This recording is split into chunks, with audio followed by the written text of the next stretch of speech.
Louvado seja o nosso Senhor Jesus Cristo, tudo bom com vocês? Espero que sim. Espero que tenham tido aí boas solenidades, bons momentos de festas. Eu tô aqui fora, eu tô aproveitando que tá um pouquinho nublado, mas eu tô com medo do sol, porque eu já tentei fazer outros vídeos e quando vinha o sol não tava enxergando mais nada, que eu tenho astigmatismo. E aí eu fiquei meio aflita e comecei de novo esse vídeo. Nós tivemos aqui no canal, nesses últimos períodos, quase 200 inscrições, né? Então, sejam muito bem-vindos, tá? Aqueles que têm interesse em conhecer e aprofundar um pouco mais a vida eremítica. Eu dividi as playlists em categorias para ficar mais fácil para as pessoas que estão chegando agora, ou aquelas que querem rever algum vídeo, localizar algum vídeo, mas por serem muitos não estavam conseguindo. Então aí fica separado por assuntos e assim fica mais fácil para as pessoas também que estão pesquisando. E espero que dê tudo certo aí para vocês que estão assistindo os vídeos antigos. Esse ano nós vamos falar um pouco mais das virtudes, como já falei no vídeo anterior. E aqui a questão que nós vamos refletir hoje é por quê, né? O porquê de nós estudarmos a ascese, estudarmos as virtudes, né? Será que nós não poderíamos nos deixar levar assim mais pelo modo natural, sem complicar tanto assim, né? Se não poderíamos nos deixar levar só pelo que o Espírito Santo nos inspira, né? Então a gente só ama o que a gente conhece. E nós temos assim na igreja, né, o que nós chamamos de tradição, né, que é o caminho já trilhado pelos santos. O sol que vai vir aqui me incomodar. Aí eu não enxergo nada quando o sol aparece, mas tudo bem, vocês estão entendendo o esquema. Então assim, os diretores espirituais, doutores da igreja, foram pessoas assim que já estudaram aquilo que deu certo para muitos santos, para muitas almas exemplares. E com isso fica assim uma espécie de um mapa, né, para que a pessoa possa percorrer aquilo e chegar à santidade, né? Claro que nada é fácil, né? Sempre tem a cruz, as contrariedades e tudo, mas ela já tem assim uma espécie de um plano espiritual mais fácil. E daí vem esses livros com tratados de perfeição, as obras dos santos. E deixa eu tentar virar para cá, porque eu não estou enxergando nada. Enfim, nós temos assim já um caminho, uma trilha passada, e a gente deve, para não errar tanto assim, percorrer o mesmo caminho. Nos tratados espirituais tem o exemplo de uma santa, que eu acho que é Santa Micaela. Quando ela estava lendo esses tratados espirituais que nós vamos estudar esse ano, ela fez a resolução de não irei passar para o próximo tratado enquanto não estiver aplicando o que ensina o tratado anterior, o tratado atual. Então, assim, nós vamos estar estudando uma série de virtudes, então é interessante a gente também procurar pôr em prática. E se você já coloca em prática, sempre é bom para o seu aperfeiçoamento, sempre é bom relembrar aquilo, né? Sempre é bom você estar sempre se atualizando, porque às vezes a gente pensa que porque praticou algum ato de virtude, eu vou tentar virar por causa do sol, tá, gente?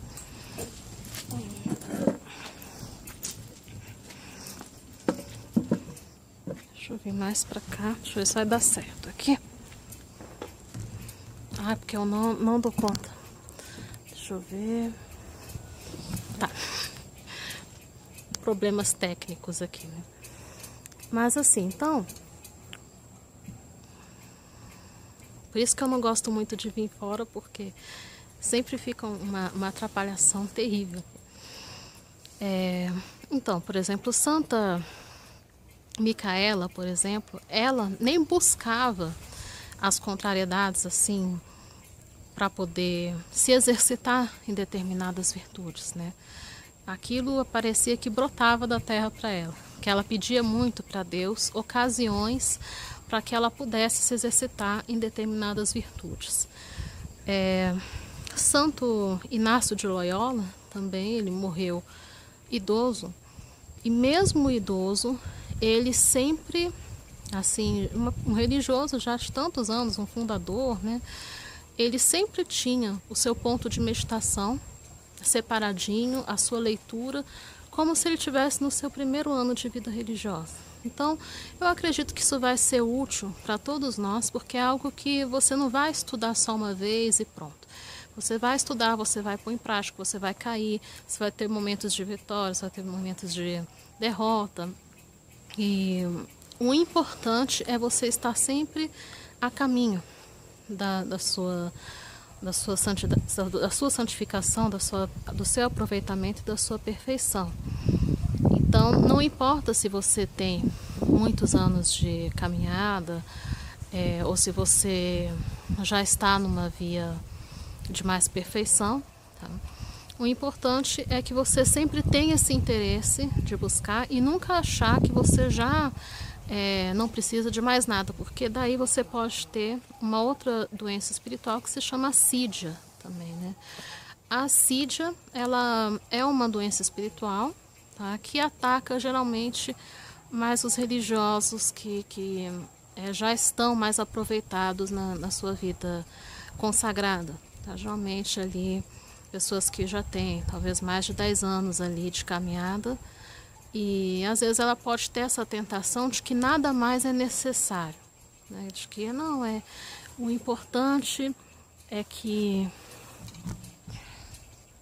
peraí, olha como o tempo está virando. O importante então seria, e eu vou me ajeitando. Não, o importante é que eu continuar vivendo assim, de qualquer jeito, tal.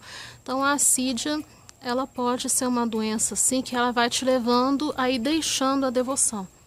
Por quê? Porque você fica com essa sensação de que você não precisa de mais nada, entendeu? De que você já está num estado de estar agradável a Deus, né? Então é interessante você estar sempre achando que precisa melhorar. O profeta, né, que os livros antigos consideram o rei Davi um profeta, tá? Mas na verdade, né, Davi era apenas um rei, né? Mas os antigos consideram ele um profeta. E ele dizia: hoje eu começo a servir a Deus, né? Começo hoje. E então nós também devemos pensar assim, né? Hoje começo a servir a Deus. Hoje é que está começando. Por quê? Porque antes você não tinha aquele conhecimento, e agora, a partir do momento que você vai exercitar, você começa hoje. Quando você começa a ir, como diz Santa Teresinha, de vitórias em vitórias, você também está começando hoje. Porque agora é que você está começando com mais consciência, com mais perfeição, os seus propósitos espirituais, né? Como introdução, né, eu ia colocar assim, talvez algumas coisas nos vídeos posteriores não vai estar bem claro, então eu vou fazer uma introdução da vida de perfeição, né? Convém lembrar que a nossa alma, ela tem 3 faculdades, né? Memória, inteligência e vontade. Essas são as 3 faculdades da alma, e a faculdade mais importante é a faculdade da vontade, porque é na vontade que está a sua inclinação à virtude e ao pecado. Então, quanto mais força você tem na sua vontade, maior é a sua predeterminação para a santidade, maior é o seu impulso. Não se deixar só levar pela emoção, a sua vontade quer a perfeição, né? Então, a memória, a inteligência e a vontade, elas atuam também na sua oração, né? Na sua oração. Porque se a sua inteligência sabe que você está em oração, mas a faculdade da memória tá absorvida com outros acontecimentos, com outras coisas. Então você não está na sua oração com todas as faculdades da sua alma juntas. que é o que seria uma oração mais perfeita. Tá? Você está englobando todas as faculdades da sua alma na hora da oração. Na vida espiritual, nós temos assim um trajeto clássico, né, já traçado por muitos diretores espirituais e santos, né, que nós determinamos 3 etapas, tá, da vida espiritual. Né? A primeira etapa seria a via purgativa. Né? A via purgativa, por quê? Porque é uma via de purificação. Você está se purificando para a santidade. Né? Essa via purgativa pode levar muitos anos, tá? Não é uma questão de tempo. Né? Não é uma questão de tempo. Que é um período justamente de maior aperfeiçoamento ativo, tá? E depois você vai passar por um aperfeiçoamento passivo, tá? Que é um aperfeiçoamento que é dado por Deus, que Deus é que vai te aperfeiçoar para continuar crescendo na sua vida espiritual, que é o que a gente chama da purificação passiva. Tá? A purificação ativa são o quê? As penitências, mortificações, sacrifícios, né? Naquele vídeo que a gente viu, a aceitação das circunstâncias, né? De tudo aquilo que Deus coloca para você se exercitar na virtude. Tudo isso está dentro da via purgativa. Né? Depois tem a via iluminativa. Tá? A via iluminativa é quando a pessoa, já purificada, passa a ter respostas de Deus. Tá? É quando ela passa a ter retornos místicos. Né? Essa é a via iluminativa. Nós não devemos confundir muito mística e essas respostas de Deus necessariamente com fenômenos sensíveis da alma. Entendeu? Não, ela está tendo visões, locuções interiores, ou estigmas, ou coisas do tipo. Tá? Esse retorno, ele pode não ser sensível. Né? Santa Teresinha mesmo, ela tinha pouco retorno sensível de Deus, mas ela sabia quando ela estava sendo iluminada. Ela não sentia a luz sobrenatural, ela não sentia, mas ela sabia. Né? Ela sabia por uma intuição da alma de quando ela está recebendo alguma visita de Deus. Essa visita pode ser acompanhada por absorções sobrenaturais, êxtases, momentos de enlevo, e pode ser apenas com uma iluminação não sentida, né, na faculdade da inteligência, e você percebe que você está sendo acompanhada por Deus, que Deus está te mostrando as coisas em diversas situações. Em diversas situações, sabe, nessa situação é Deus que está me mostrando, em coisas desse tipo. Então isso faz parte da via iluminativa. Tá? Onde Deus deixa de ser, né, um ser distante, um ser abstrato, e ele passa a participar da sua vida. Ele passa a ser um personagem na sua vida. Tá? Então isso entra na via iluminativa, que é quando a alma começa a perceber o que Deus quer dela. Entendeu? Qual é a vontade de Deus para ela? Ela começa a perceber isso. Então, tudo isso faz parte da fase iluminativa. Tá? Depois da fase iluminativa, tem a fase unitiva, que é na fase já digamos, 6ª e 7ª moradas de Santa Teresa, que a gente vai estudar mais para frente, tá? Que seria um momento já em que a alma é noiva ou esposa de Deus. Né? Esses termos são termos assim que foram colocados para a gente entender melhor, né, como funciona essa união com Deus. Né? A via unitiva, então, é quando a alma já está unida a Deus de uma maneira que não se pode separar mais. Né? Mas essa união, em si, são uniões místicas. Não depende só da alma. Entendeu? A alma pode querer, mas ela ainda não teve um retorno. Essa união com Deus, principalmente, o matrimônio espiritual e outras graças, elas são graças místicas, em 95% das vezes acompanhado de algum fenômeno de visões ou de êxtases ou de alguma coisa assim, tá? Mas isso não é assim no primeiro ano, tudo de uma vez, entendeu? Isso daí é uma caminhada de toda uma vida, entendeu? Santa Teresa teria passado, Santa Teresa d'Ávila, né, teria passado quase 13 anos, né, ainda na sua vida iluminativa, ainda, né? E o restante dos últimos anos, acho que ela chegou a ficar mais de 10 anos, né, já na via unitiva. Tá? Mas nada é questão de tempo, é uma coisa que é garantida, é que dificilmente tudo isso vai acontecer em 5 anos, entendeu? Geralmente são caminhadas longas e geralmente, por exemplo, da via iluminativa, você pode também ter um retrocesso para a via purgativa, tá? E na via unitiva já não há retrocesso, tá? Ela pode ter uma assídia, mas se ela tem algum retrocesso, né, na sua vida espiritual, ela não é mais a mesma. Ela já está transformada pela graça de Deus. Então, é nisso que nós vamos estar refletindo, com calma, tá? Olha, é quase 20 anos que eu tenho de estudos, sabe disso. Não é uma coisa assim tão fácil de explicar, mas é mais ou menos essa trajetória que a gente vai estar percorrendo, que a gente vai estar explicando. E esse é mais um vídeo de introdução, tá? E nós vamos estar primeiro falando mais da parte ascética, aí depois a gente vai estar falando mais da parte mística, né, que é justamente percorrendo. E depois a gente pode também falar de diversas espiritualidades que abordam esse assunto de um ponto de vista diferente. Por exemplo, a mística teresiana de Santa Teresinha é muito diferente da mística teresiana de Santa Teresa d'Ávila.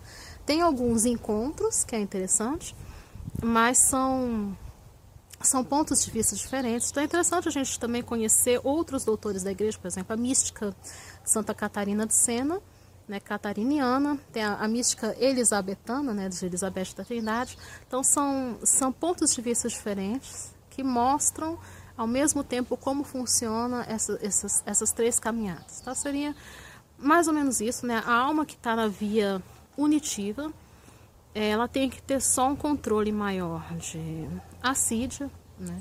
Porque assim, a manutenção espiritual, né, da sua vida você faz para sempre, né? Você faz para o resto da sua vida, não tem férias. Mesmo se você está unido a Deus, né, você não venceu o pecado, entendeu? A gente só vence o pecado, infelizmente, quando vamos para a eternidade. Quando vamos para a eternidade e merecemos assim a vida eterna, o céu, sem passar pela purificação, né? Apesar de que quando a sua alma sai do corpo, você não pode pecar mais, né? Mesmo que você não se salve, você não pode mais pecar na eternidade. Então você só vence o pecado, entendeu? Como diz Santa Teresinha nos últimos colóquios, né? Eu só vou ter certeza que eu consegui no momento em que eu der o passo e estiver nos braços do bom Deus, né? Só nesse momento que eu venci, entendeu? Que eu venci o pecado. E na verdade é uma vitória dupla, porque Deus quer essa vitória, né? Não é só a gente que quer. Quem começa a tocar na alma, mesmo já na via purgativa, é Deus. É Ele que te busca. Então essa vitória é uma vitória comunitária, né? Você, a Santíssima Trindade, todo o céu concorre para a sua vitória, porque é isso que Ele quer. Você se santifique, que você chegue à plena união com Ele. Bom, eu sei que, para variar, né, os meus vídeos estão sempre muito longos, né, mas é mais para a gente saber mais ou menos, né, dar uma aterrissada assim, no conteúdo, para a gente ver o que a gente vai estar vendo. E no próximo vídeo a gente vai estar falando já do primeiro tratado, né, de Alonso Rodrigues, que vai ser o aproveitamento espiritual e da importância que o aproveitamento espiritual vai trazer para a sua caminhada e vai trazer aí para a sua vida espiritual, né? Então, fiquem com Deus. Eu tô agora assim um pouquinho agitada, envolvida com alguns negócios offline e qualquer coisa, se vocês verem um sumiço, é mais por conta desses trabalhos que não tá dando muito para conciliar, tanto que eu nem tô postando no Face, por falta de tempo mesmo, entendeu? Mas faz parte, né? A gente tem que trabalhar, tem que ir atrás e ter esse interesse, tá? Mas assim, vocês já sabem que não é em vão, tá? Que eu estou sumida, né? Estou sempre rezando aqui por vocês. E eu espero que nesse momento que a gente vai estar meditando as virtudes, que seja assim de muito aproveitamento para a alma de vocês, que vocês também tenham aí sucesso na caminhada espiritual, que dê tudo certo, que vocês possam aí levar uma vida espiritual, a vida espiritual do sonho de vocês e do sonho de Deus também, né? Fiquem com Deus, meus queridos. Eu sei que eu estou demorando, mas eu acho que vocês já se acostumaram. Meus vídeos são longos, não tem jeito. Mas eu gosto de estar aqui conversando com vocês. O YouTube é o meu público preferido, porque é um público que está aqui pelo conteúdo, entendeu? Então é o meu público favorito. E rezem por mim também, para que dê tudo certo, tá? Esse ano de 2018... vai ser um ano bastante ativo na minha vida, porque tem ainda cursos para fazer e coisas para aprender, enfim, né? Vai ser um ano assim bastante ativo, mas que seja tudo para a maior glória de Deus, para a salvação das almas e para o nosso futuro, né? Para estabelecer o eremitério, para que haja assim uma boa base também para a gente poder viver esse modo de vida, né? Então a gente tem que ir construindo e ir caminhando. Fiquem com Deus, meus queridos. Deus os abençoe. Em nome do Pai, do Filho e do Espírito Santo. Amém.